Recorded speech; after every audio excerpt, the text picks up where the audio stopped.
My name is Sharon Neal, and it's my privilege to serve as library director and part-time banjo player here at Alvernia. For those who may be new to the AWS, Dr. Tom Borowski provides the Alvernia community with a unique forum for sharing creative writing in a celebration of individuality and self-expression. Students, staff, faculty, and community members read their poetry, writings, and perform their music at the AWS sessions. It is my distinct privilege to introduce Dr. Tom and the AWS with the help of this musical group, which I will now introduce. Curtis Datko, musician extraordinaire and librarian.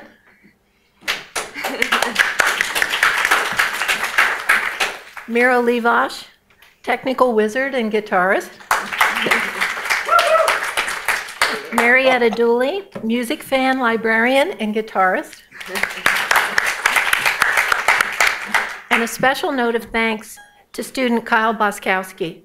It has been a great pleasure to have Kyle on lead guitar and vocals, allowing us to enjoy and benefit from his outstanding talent.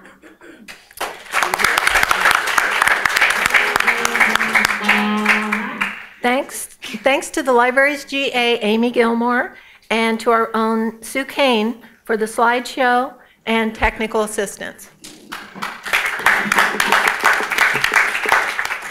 Now for the business at hand. We're here to celebrate the written word, and we have a very special event to commemorate this year. The publication of Dr. Tom's book, Kerouac in Ecstasy, Shamanic Expression in the Writing, soon available at your library. Those of you who know Dr. Tom would not be surprised at his choice of subject.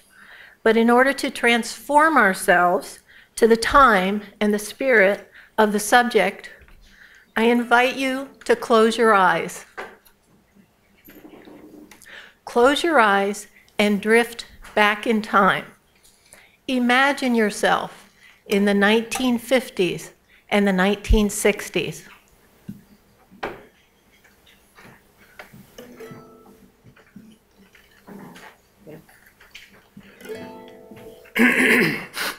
Kerouac writer.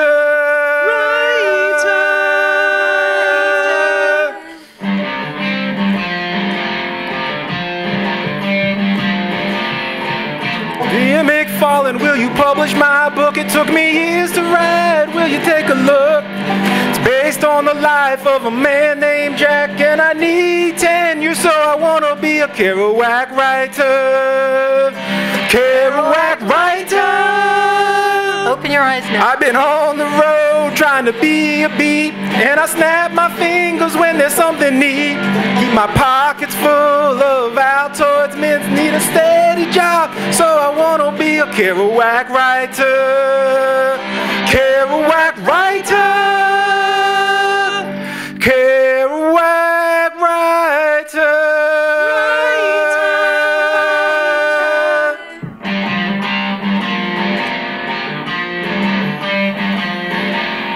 It's 200 pages, give or take a few. I could write some more in a week or two. I can write another if you like the style, but I'll keep it cool, cause I wanna be a Kerouac writer. Kerouac writer. If you really like it, you can have the rights. It could make 100 for you overnight. If you must return it, you can send it to Alvernia, to Dr. Tom Borowski, cause he wants to be a Kerouac writer. Kerouac writer. Kerouac writer.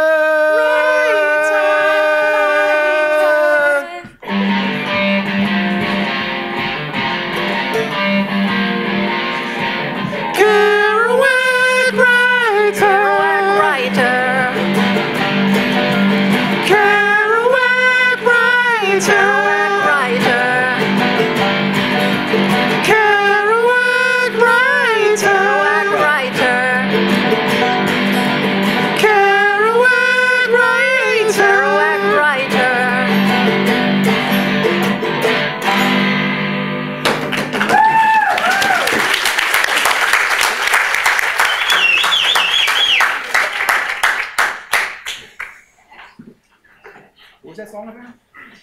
Thank you. Jack approves. Wow. Well, thank you very much. That was, of all the years that I've been introduced by the Library Anacondas, the Library Lounge Lizard Band, that is my favorite of all. I'm moved. And I do happen to be wearing the same hat that I was pictured in up there. Hot damn. Thank you very much. And thank you all for coming out to today's Hoot Nanny Throwdown Mixer, Pig Roast, Pageant, Roller Derby. Who knows what might happen here. It is in turn my honor to introduce our featured reader. Whoa. That's fine. We got all the time in the world. We're going to hear from the Library Anaconda Band at the end of our shindig as well. Today's featured reader, I've had the pleasure of knowing her for a few years. I've heard her read before at the Goggleworks and here actually in our beautiful library. And I say to you truthfully that Awilda's work sort of won me back to listening to poetry and maybe even writing a little bit of it myself. I had grown sort of jaded toward poetry, found it to be a little, well, at best ho-hum and very often self-indulgent. Then I heard Awilda's work and found it to be very uplifting. I mean, very, wow. What Marx would call, it's got a lot of use value. Awilda's work does. And I'm sure that you will enjoy it and she will move you as she moved me. Awilda Castro was born and raised in Puerto Rico. She holds a bachelor's degree in public communications, a master's in Spanish. She is well published, well liked, and welcome here. Please welcome Awilda Castro.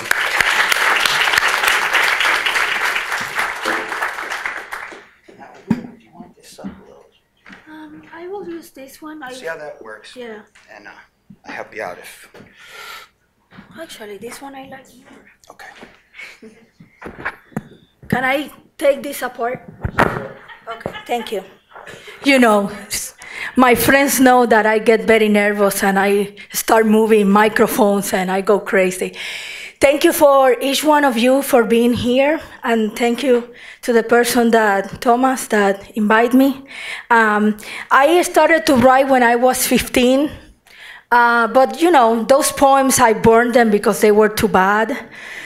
And it was, why you don't love me, I love you back, why? You know, things like that. So I still whine, but in a different way.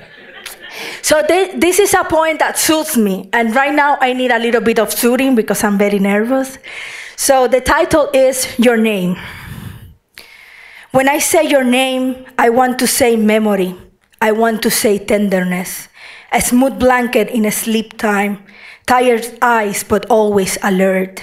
When I pronounce your name, I evoke coffee recién colado, recently brewed, rice with green pigeon peas, savory vegetables in the stew, pork legs with chickpeas, the cake married with the cold milk, the orange candy stuck in your teeth and gums, the movie that gave you nightmares, and the usual insistence to sleep with you after. When I say your name, I smell maja powder, pond cream, final touch softener, Avon perfume, Dove soap.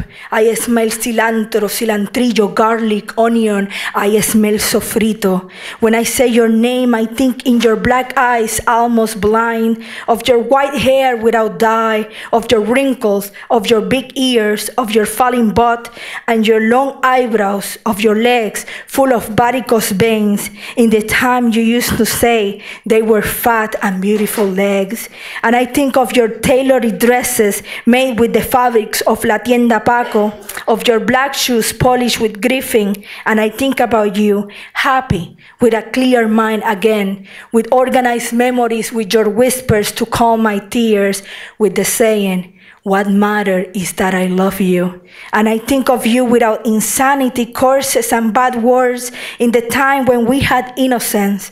I think about you with eternal love, eternal like memories. I think about you as the most beautiful thing in my life. When I say tenderness, love, support, feelings, memories, and bonds, I want to say grandmother. I want to say Mercedes.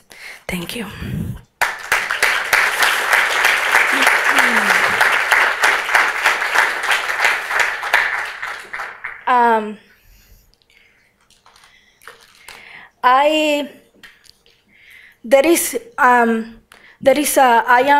I have issues with mental illness, and I'm starting to write about them to make people aware that there are people out there that are struggling and fighting to have a better life. And this is a poem I brought to the people that don't get me. Magnificent. What do you see when you look at me? Yes, you may see a broken soul, a deep spirals of madness and hurt, my countless suicide attempts, my hospital tags, the cuts in my legs and arms, my rampant rage, my clinginess. Yes, I am all that and more. It's true I fall deep, that I have moments in which I lose sight of the light, moments when hope does not fill my phantomless void. It's true I have fallen to the ground. I wounded my knees, I swallowed stones and dirt. I have been beaten, rejected, cursed. Certainly I lost many battles, but even crawling I keep moving. Even if today I seriously thought about quitting, I didn't. I'm still here. I may fall hard and deep, but most people won't come back to glue the pieces together and be proud of the cracks. I fall down, but I come back in majestic ways. Most people get burned in hell. I went there and came back in one whole piece. So next time you are unable to define me, look in the dictionary. You will find me under magnificent.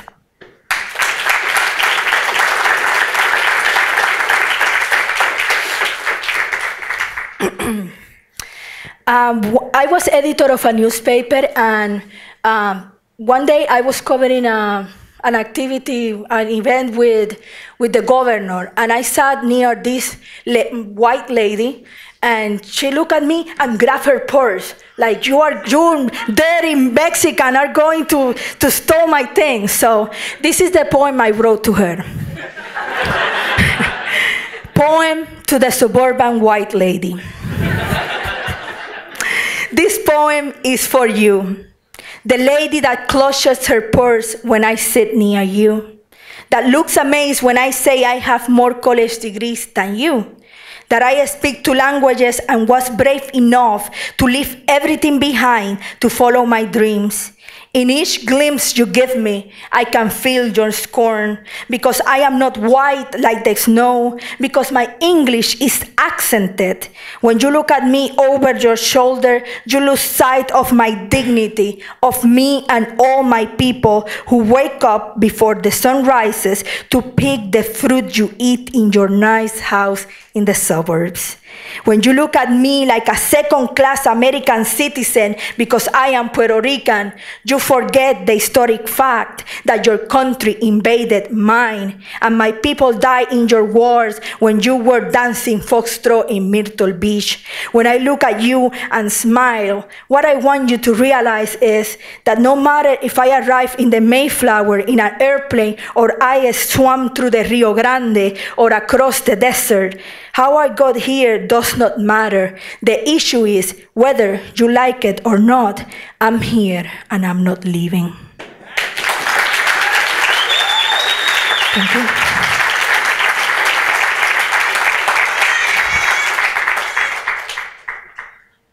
Oh, that is Eli, right? Thank you, that was cool.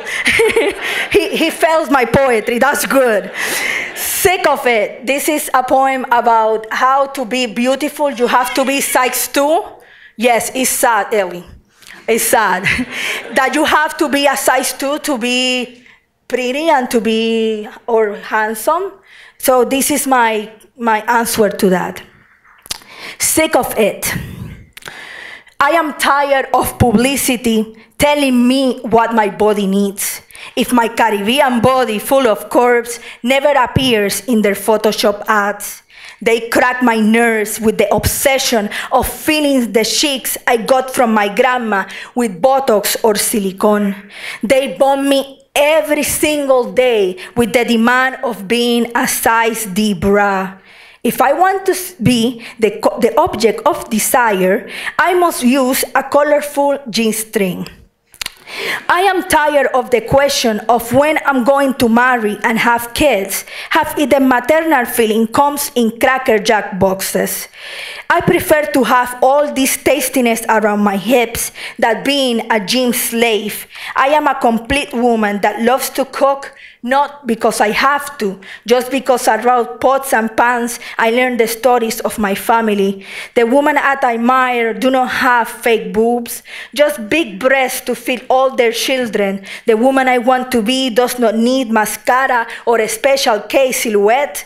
The woman I want to be can stand in front of the mirror, living each one of her imperfections, the varicose veins of standing up, washing dirty dishes to pay tuition. I want to be like the woman who taught me how to write and read, the one that gave me her seat in the bus that ugly day, the Dominican Republic lady who makes the beans in the restaurant to bring all her kids, one by one, to the United States, the one who took her home at her shoulders when men died at Vietnam, the one who sewed clothes for rich people until blindness so her son could have an education. I do not want to be a J-Lo. I want to be a real Latina, because I feel it and not because it's cool or in vogue. I am not interested in being a sex symbol. My naked simplicity should be enough aphrodisiac to those who know to see further.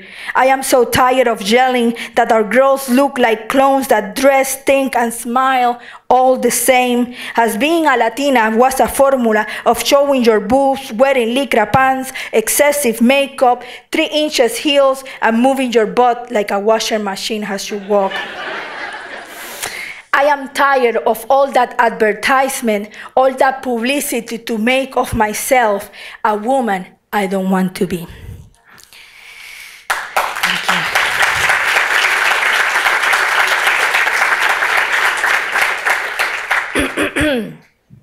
This poem that I'm going to read next won an award that I don't remember. It's too long, the name of the award, but I won it, so it was good.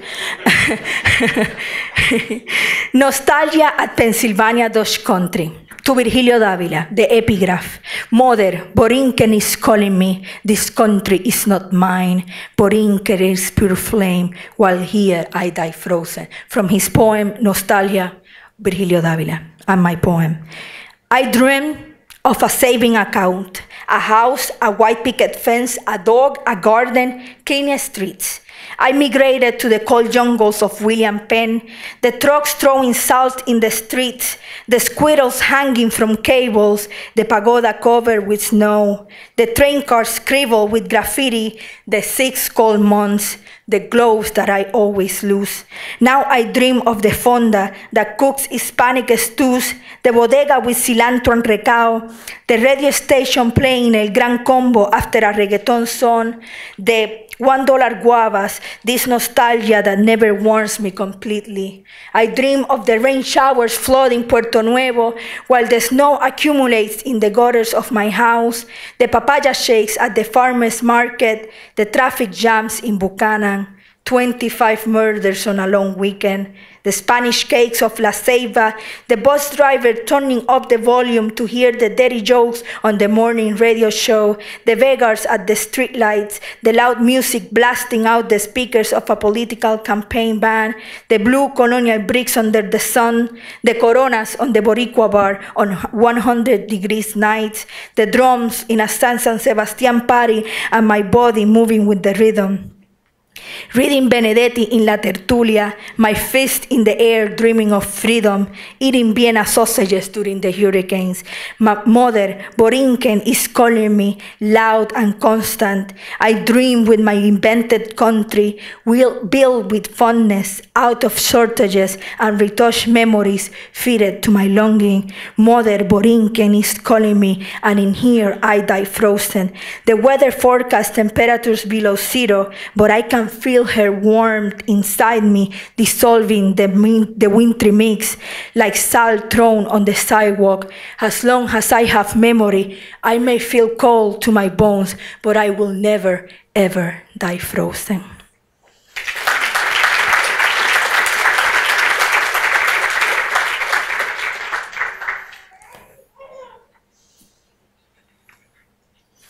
Okay, I still make the mistake of writing about love. I don't know what's wrong with me. But I think I'm more able to write about breakups than actual relationships. And this is one of those poems, Leftovers. What is supposed to happen with leftover love? Perhaps you keep it between your teeth until it explodes in the mouth, shooting off the words. What do I do with the need to meet you under the sheets? Perhaps I should keep it between my underwear and my sex until I change my clothes and it slips down my legs, tumbling into the washing machine, ending up as lint in the dryer. Perhaps I could put it in a take-home container, store it in the fridge until I decide to throw it away, along with rotten apples and past milk.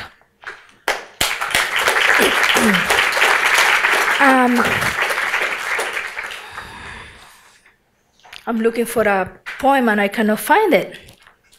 Let's start from the beginning again.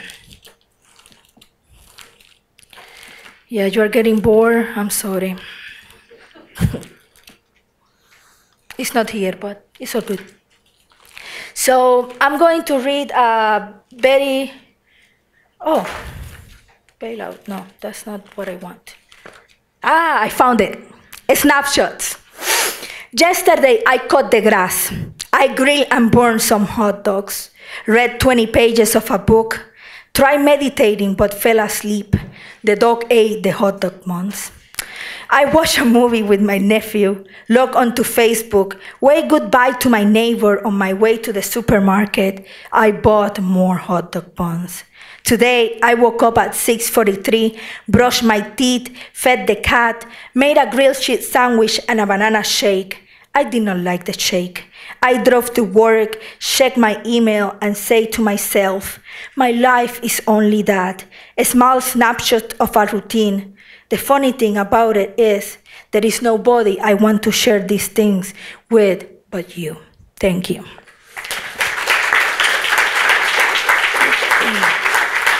Can I read one more? Okay. No, that is too long.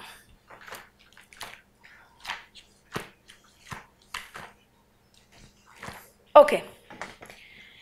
I start with my grandmother, and I'm going to end with her. So, thank you. Custard sauce. Making a custard sauce may seem a very easy task. You take a 1/4 spoon of sugar, 1 spoon of cornstarch, a 1/4 spoon of salt, 2 cups of milk, and 2 egg yolks. You stir them constantly over medium heat for a minute.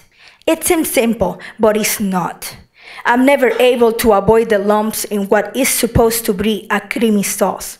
My grandmother tried numerous times to teach me, but the gloves always defeated my best attempts. I grew up, but I never learned. One morning, 10 years after, I asked my partner to bring me fine yellow cornmeal. When I was organizing the groceries, I saw a box of cornstarch, but no cornmeal. I always believed nothing happens by chance. I took it like a signal. I turned the radio to a station of heartbroken boleros. I mixed the ingredients while I hummed sporn lovers' songs engraved upon my childhood memories. I felt as I was in her brown tile kitchen again. I saw the gas stove with a scratch in the right corner, the brown hue microwave and the tan fridge and all those kitchen knickknacks that made me feel as I lived in a house with the ugliest kitchen ever. The same smells were there, the sofrito, the garlic, the fried chicken, the sauce boiling the beans. I saw the pottery rooster on top of the microwave, and I felt my grandmother's hands and her subtle smell of Clorox and Lestoil leading me while I was cooking. I heard her voice saying as she did when I was young, "If you don't learn soon, who is going to make you custard sauce when I die?" The custard sauce came out perfectly, not a single lump. I ate it slowly in silence. The only other thing that captured my attention at that moment was the perfect circles my tears were making in the sauce. I finished eating. I cleaned the kitchen. I ironed my best black pants and a black blouse. I took a shower and refrained from applying makeup. I sat down near the phone and waited. It rang. It was my father. I knew that what he was going to tell me. I never learned to make custard sauce by myself, and now there is nobody to teach me anymore. Thank you.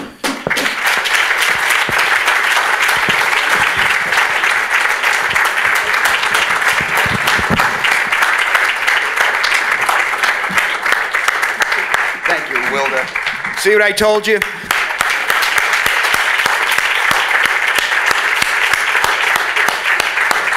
Wilda Castro Suarez, thank you very much. And now we're going to hear our next three readers are students from Alvernia. Their first times reading here at the AWS, so I'd like you to give them a warm welcome. Our first reader is going to be Andrew Ouchis. Andrew, please.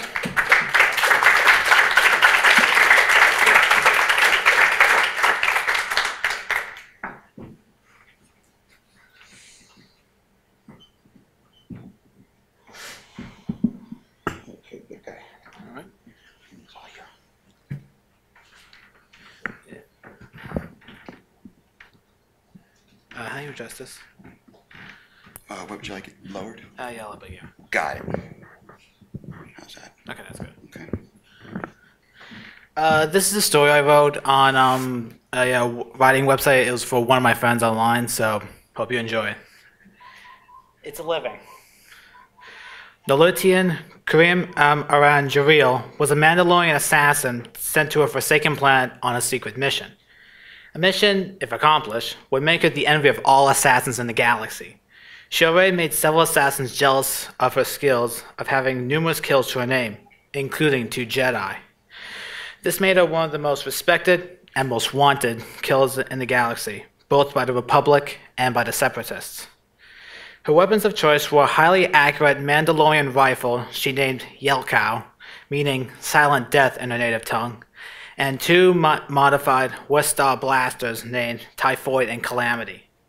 She comes from the same bloodline of well-known Jedi Master Kit Fisto. They never met face-to-face. Well, they sort of did. She saw his face through her high-powered scope, and he never saw her coming. Talk about a face-to-face confrontation. She had been swimming up the murky waters of the Carmatian River for some time until she was about a mile from the Separatist base, where it lied in ruins. The heavy rain poured on her tendrils as she exited the water and climbed onto land. She wore minimal armor, not only because she was good at not getting shot, but she didn't need excess armor to keep her safe like her mentor, Boba Fett, did. She did not want to carry any excess equipment because she claimed that would only slow her down. She wanted to stay light on her feet, carrying only what was necessary. She did, however, wear her trademark black and gray Mandalorian mask to help her breathe in the thick, heavy atmosphere. She looked at her surroundings and saw nothing but heavy thunderstorms overhead, the Carmatian River running on either side of her, and the thick jungle flora and fauna ready to encase her in a tomb of humidity. She started to walk into some thick brush, and high trees above made the downpour of the rain be reduced to a moderate rainfall. It wasn't much relief, but anything less than a downpour was sure as hell better. The smell of rotting flora, fauna, and small animals filled her nostrils as she moved further and further into the thick canopy of the jungle, trapping more and more of the wretched odors. The humidity of the planet did not make the scent of the smell any better. In fact, it made it worse. At one point during the murky trek, she gagged and nearly threw up from the smell of rotting trees, plants, and a rotting corpse or two. After some time, there was a break where she could smell fresh rainfall and air and feel a downpour from the canopy above, for it was less thick than before. She trenched through so much muck and mud, and at a couple of points, she nearly lost her boots, which she thought would give her better protection. Apparently, she was wrong. Figures. A couple of steps later, the tree cover above was completely gone, and the weather did not let up.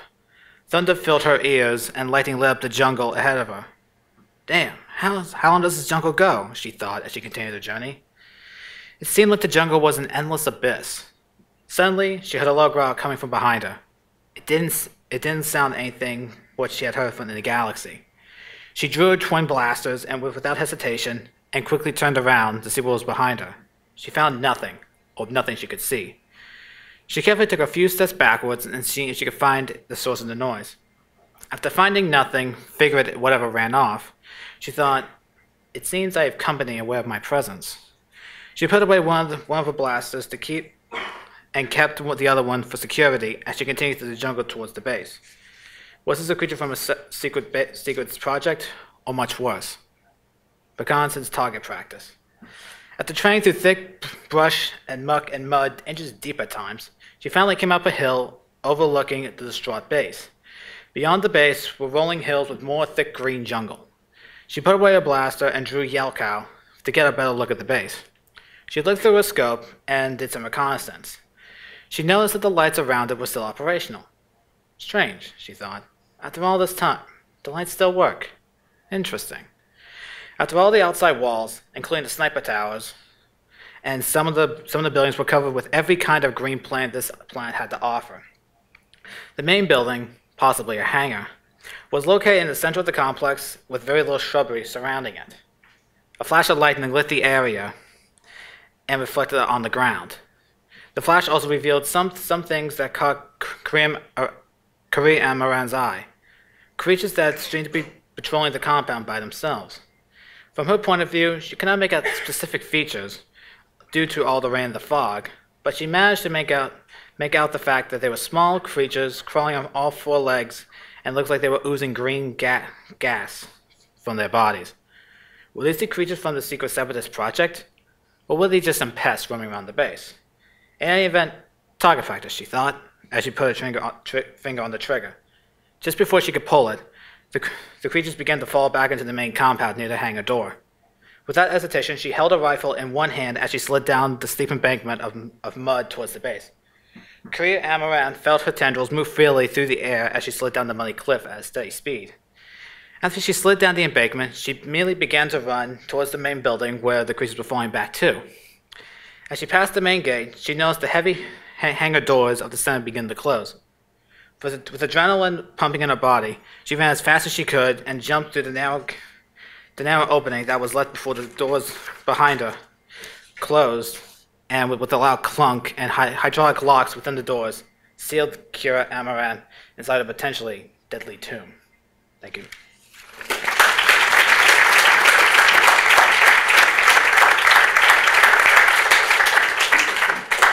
Thank you, Andrew. Now we'll hear from Ryan Kupo, please.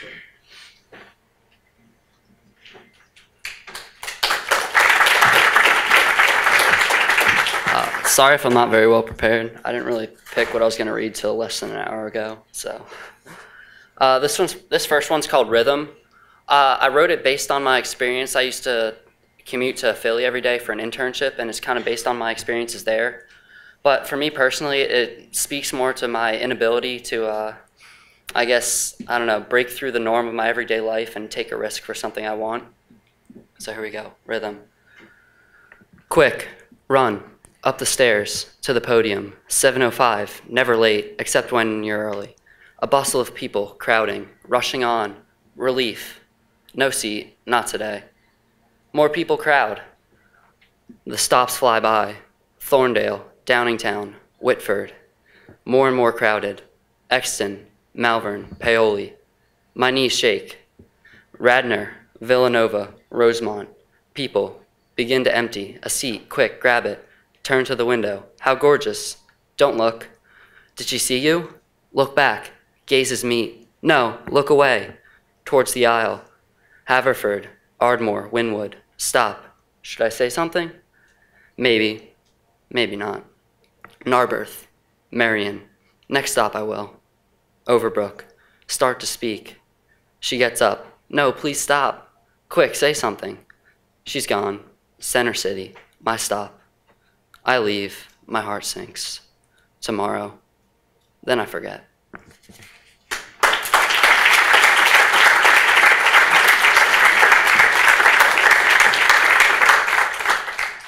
And then this next poem is called Beautiful. Please excuse me if it's trite. I didn't really intend it to be that way. I wrote it maybe 3 or 4 days ago. Beautiful. Some say you are ugly, with your asymmetrical shape, without elegant diction, lacking in rhyme and meter, void of some profound idea. But I say that is fine, because poetry is the flowing of ideas onto paper, not the forcing of words into a template. Would nature be as beautiful if every rose was the same? If those so-called imperfections in which we find, it is in those so-called imperfections in which we find beauty. That is why I call this poem beautiful.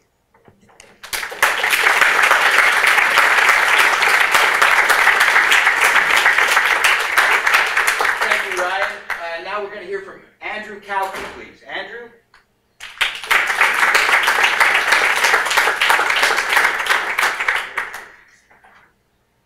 How's it going? This first one's called They Call Me Sales. I wrote it in a Goodwill parking lot, so you can take away from it whatever you want to. They call me Sales, down at the Goodwill. Nobody knows my real name. Come to think of it, I don't either. Yesterday was Steve on a windbreaker, embroidered, left chest. Tuesday it was Big Tim on a bowling shirt, hand-sewn, collar. All I can tell you about myself is, whoever I am, I must smoke. There's an open ashtray and a Zippo lighter in my car. The lighter looks like someone hurled it off a cliff, and at the bottom it was peacefully greeted by a trash compactor. The car is its twin. Every morning I have the same thing for breakfast, I think. Cereal, no milk, and 3 Newports. Lunch is a trip to visit myself, purchase my identity. I think I'll look for something business casual tomorrow. That is, if I can remember all this in the morning.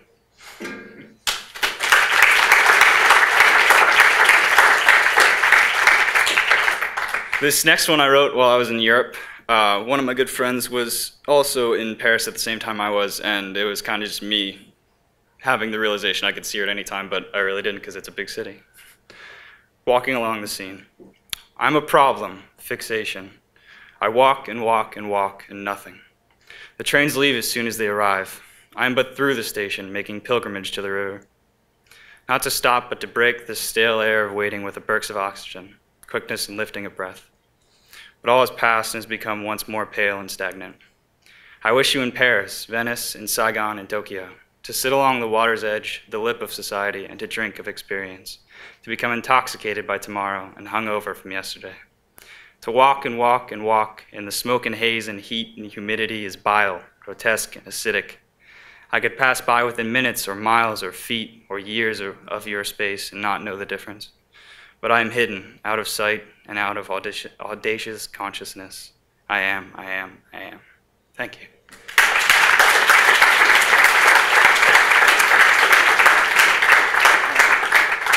Thank you, Andrew. Now we'll hear from Mike Hess, please.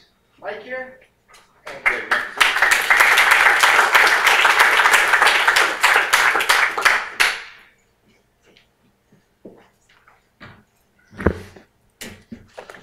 I also have 2 poems today. The first one I'm going to read is called Knowledge. I was in class, and it's the first thing that came to mind. Knowledge is attainable. Chase it in an attempt to understand that people are capable of knowledge, the secrets of this land. Chase it in an attempt to understand. Delve deep into the depths of knowledge, the secrets of this land, or the highest mountains not explored yet. Delve deep into the depths, try to swim and touch the seafloor, or the highest mountains not explored yet, walk or fly to its peak and more. Try to swim and touch the seafloor while experiencing the journey. Walk or fly to its peak and more, don't give yourself a reason to worry. While experiencing the journey, constantly thrive to seek it out. Don't give yourself a reason to worry about the knowledge hidden throughout. Constantly thrive to seek it out, and remember one thing. About the knowledge hidden throughout, you can become king, queen, or king. And remember one thing, that people are capable. You can become queen or king. Knowledge is powerful and attainable.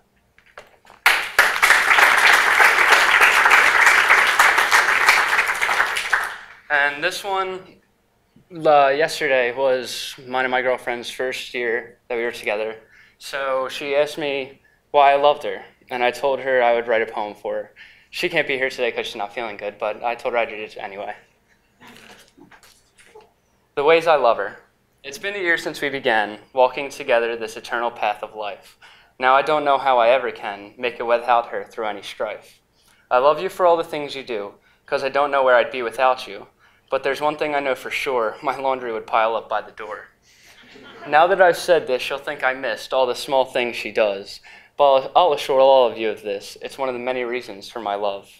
Her eyes are pools of eternal empathy, knowing the pain that plagues this world. However, when they look at me, my confidence climbs and builds.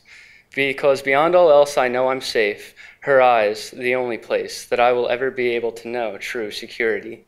Her eyes, her arms, her existence alone helps me cope with the struggles known as life. By doing this, she has shown me the path to what is right. If I actually wrote all I feel, it would be like a spinning wheel. With miles and miles of strings to go, I can only hope others will someday know. All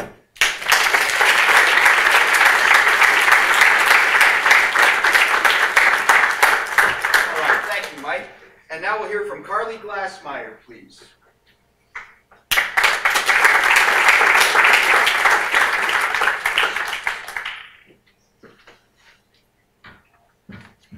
Hey everybody, I have one poem for you tonight. Before I read it, I want to read a quote from Allen Ginsberg's Howl. What sphinx of cement and aluminum bashed open our skulls and ate up our brains and imagination? And here's my poem, Fight Night. Sin City, October 18th, 8 p.m. 7 adults in suits stood behind podiums, took off their gloves to talk about the issues. The real issue? Who could talk the loudest? 7 adults, monkeys baring their teeth, grabbing their crotches, raising their arms to fling poo. These are the people who tell us to believe in America. These are the people with the courage to fight. These are the people who will renew the USA. These are the people who are going to lead us out of debt, who will lead us into war, to whom we will entrust our lives and our livelihoods, whose faces will become a symbol of America. These are the people we get to choose from. Screw that. I smell the smoke from their ears. I smell the shit on their hands. I smell our money in their teeth. I smell their chains round our ankles. Where are the men and women who give a damn? Where are the women and men who will eat fire? Where are the men and women who will burn their bras, who will sit in the front of the bus, who will dump tea in the harbor? Who will whisper for my children? Who will feed their tiny mouths? Who will treat them when they are sick? Who will give them jobs, money, family, joy? Who will give them life? Who will give them liberty when what we're being given is death? Thank you.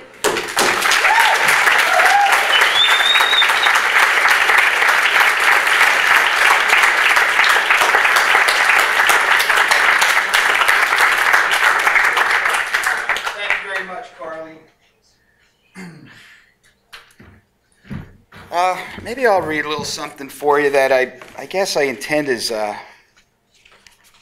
an oblique gesture of support for those earthlings who are occupying Wall Street and Philadelphia and Phoenix and LA and places across the world, it comes as a very pleasant surprise to me. And I wish us all the best of luck. This is called Eternity Phase 1. It's a Gnostic text. For those of you who are down with the Gnostics, those crazy Essenes back in the day, we'll share the secret handshake later. Eternity Phase 1, a Gnostic text. Psst. I'm digging this course. It's team taught, so you don't get sick of listening to the same guy all the time. The profs are a blast. All their lessons insist that we're just like them, and it's sort of mystifying really, but cool as no tomorrow. Anyway, I definitely know a lot more about eternity than when I started. I'm a major now. You see, this is more than just a class. It is the unterminal degree. The done deal, the big party. It's all I can think about sometimes, eternity. Now, people convinced of eternity are kind of already eternal, and therefore extremely patient, which is often mistaken for mortal laziness. Furthermore, the eternal do not multitask. There are plenty of stretches, countless epochs, to do one thing or another at a time, no sweat. And this is often mistaken for shiftlessness. Notions all of which, though culturally punishable, I can handle, and as I said, do already dig when eternally defined. So, shiftless and lazy, figuring I was born for it anyway, about a year before I started working here, I switched my major to eternity, curious of its secrets somewhere around 2004. I kind of lost interest in sweating life at all and took up instead simply observing it from the eternal catbird seat in the back of class by the window, looking out, looking in, doodling, scribbling, learning. Thus began my observatory undergrad apprenticeship and brown nosing here in Eternity Phase 1, which is a required course for all of us, you know. And I'm not sure the profs like me exactly. We didn't get off on the right footing here, because at the beginning I came on all rambunctious and brainy and asked all kinds of smart-ass college boy questions. But I've since learned better. So I'm going to stick it out, the eternity major, for sure. Now, the profs have us keep class journals. They've always done that, they say, for the benefit of future alums. So in my journals, I tell them about how a lot of things that look cool to the non-majors look like dust and ashes to me. And note how I'm not terribly fun to be around when it comes to talking about what's hot, what's in, what's dope, what's the bomb, who's on the A-list, the boob tube, or YouTube. What the eternal masters, these profs, see in all that are just fits of silliness that settle into dust and ash. And I agree with them and tell them so. No reason to get worked up about all that in eternity. It just makes sense after a while. So, in my journals, I note how most non-eternity majors take this point of view for a morbid or geeky propensity of my personality or something. I think this is because I'm an eternity major, and their interests lie elsewhere, in the here and now, as do mine, really, if you just think about it.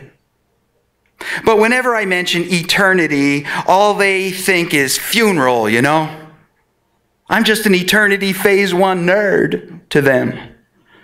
It's all that apparent physical Phase 1 decay that makes them so smug. Our bodies being bound to dust and ash and all that, like, hey, where'd Grandma go, you know? No doubt, all that has seemed pretty damn convincing and bleak ever since the Enlightenment, I guess. And folks do get hung up on it all the time in here. And unless you choose to major in eternity, the profs can't do anything about it in Phase 1. The specters of dust and ash freak the non-majors out permanently, and it's, what am I ever going to do without my body, my eyes? Oh. I mean, I've read some of their journals. They are scared shitless. As a result of this terminal freakage, they can't sit still or be quiet or really even hear what the profs are saying at all in this class, which is actually very reassuring if you just listen. But they can't buy into it, even though it doesn't cost them a penny. Instead, they strut all over most of our eternity phase 1 classes in that tense, sort of frightened and, predatory way. Looking over your shoulder, hungry-like, because you are a major, see? And though this course makes no sense to them at all, we all have to take the final exam. So they want to copy your answers down and maybe even sell them to the next class. I think this makes the non-major sort of angry, which is a useless drag to handle any time in eternity. Though I have crammed with some of them around exam time, I have yet to tutor any non-major out of his angry dust and ash and eye fixation. They all just love it to death. The morbid propensity, you see, is all theirs, which is too bad because their grade in eternity phase 1 suffers as a result, I'm pretty sure.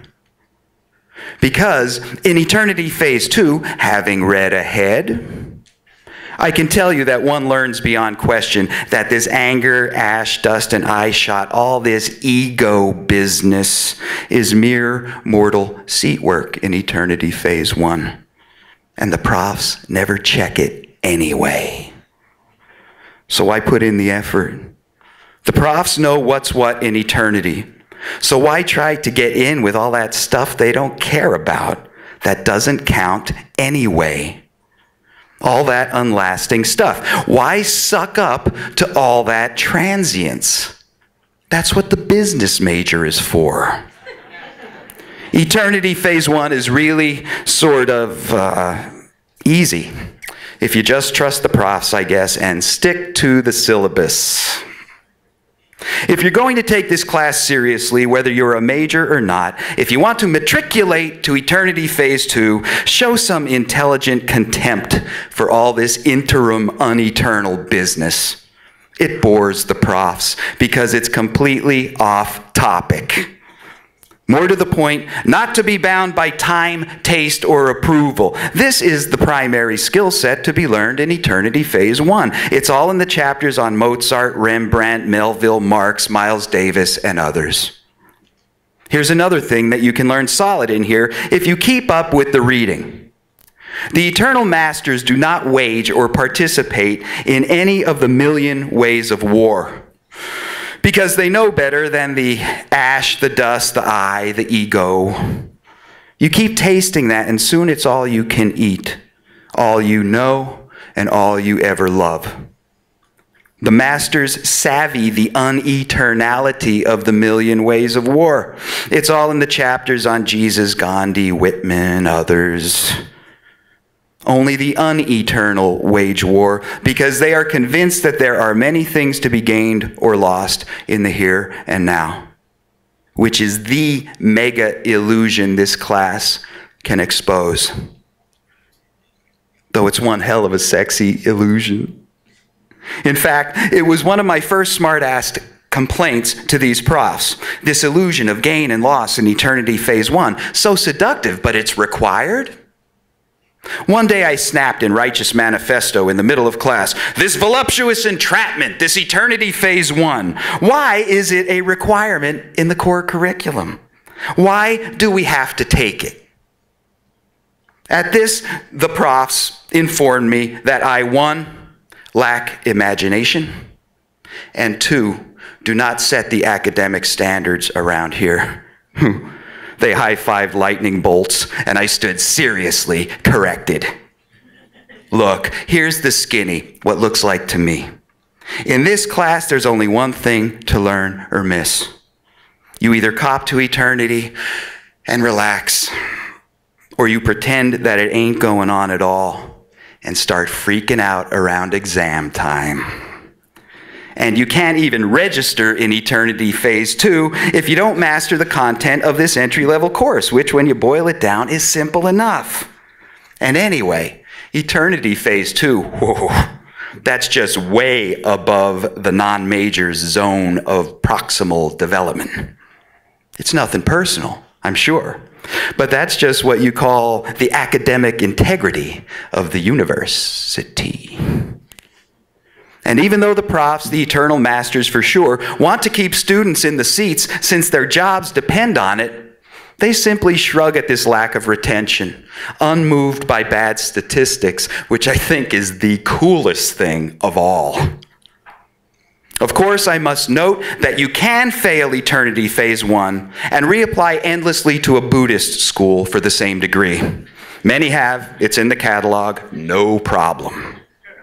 Still, from where I've been studying all this, observing, scribbling, doodling in the back of my American classroom, all these long years in this latest modernity, looking out, looking in, at all of this in my own real time, I have seen how folks lose interest in this course like crazy and take up finance, pop stardom, weapons marketing, or all sorts of uneternal dust and ash pimpery out on the finite streets of man. They switch majors altogether. They split. They'll deal with eternity later. And for now, just join the biggest club that they see. But in here, in Eternity Phase 1, it's getting towards the end of the semester. There are a lot of empty desks, no doubt. And outside, the campus quad is kind of busy with lots of folks who have blown the final classes off completely. They are huddled in groups. Each group looks like it's having a better time than the one next to it, and they all look like they're scheming. Of course, every last one of them still has to take the final. The profs will just send a take-home. They do it all the time. They're used to that. So I clap eyes on the students who remain, and I like what I see. Eternity Phase 2 is already starting to look like a fantastic course.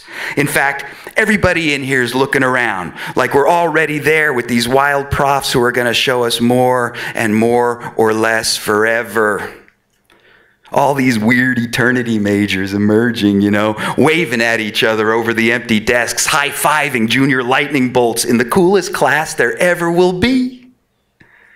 And I hear that in Eternity Phase 2, next semester, the profs will just love it when we goof around and forget about them altogether for the long while. When it'll be no method, no guru, no teacher. Just is all and ain't and all, no words for none of it. There's no major like it.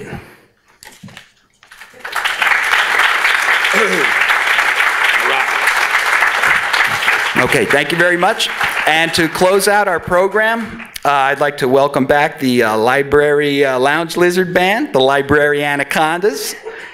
You choose the name, whichever one you like best. I'd like to thank again Wilda Castro Suarez, our featured reader, our two Andrews who read for us, Ryan and Carly and Mike. We'll see you all next time. We're going to do this one more time, probably the last day of class. So what the Beverly Hillbillies used to say, y'all come back now here.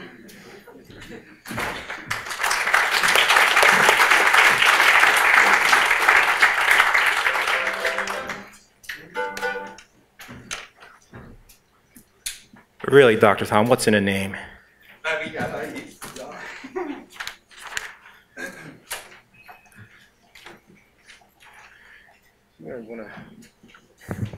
mic here.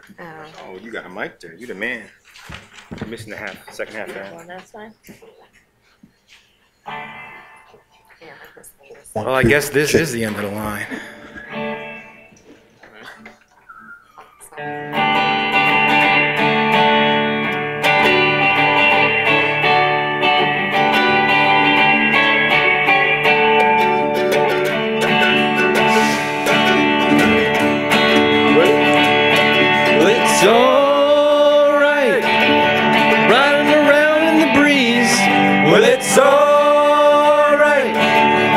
If you live the life you please, well, it's alright.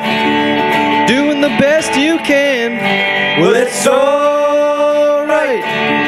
Long as you can lend a hand.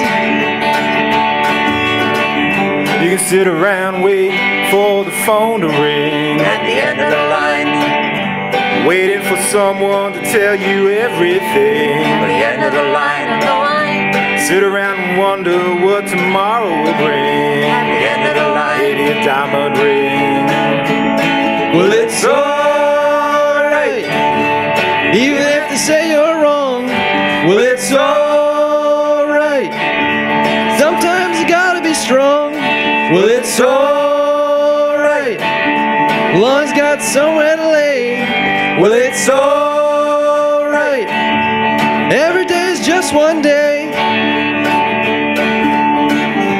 Maybe somewhere down the road a ways. at the end of the line, You think of me and wonder where I am these days. at the end of the line, Maybe somewhere down the road when somebody plays end of the line, Purple Haze. Well, it's alright. Even when push comes to shove, well, it's alright. If you got someone to love, well, it's alright. Everything will work out fine, well, it's alright. Going to the end of the line. Don't have to be ashamed of the car I drive. at the end of the line, I'm just glad to be here. I'm happy to be alive. at the end of the line, And it don't matter if you're by my at side. the end of the line, I'm satisfied. Well, it's alright. Even if you're old and gray, well, it's alright.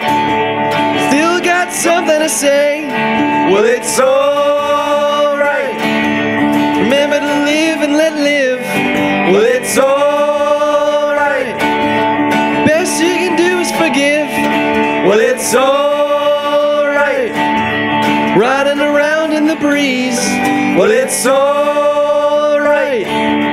If you live the life you please, well, it's alright. Even if the sun don't shine, well, it's alright.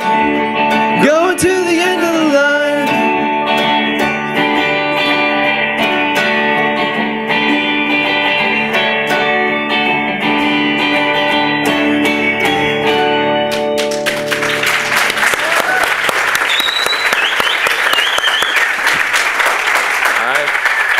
Thank you.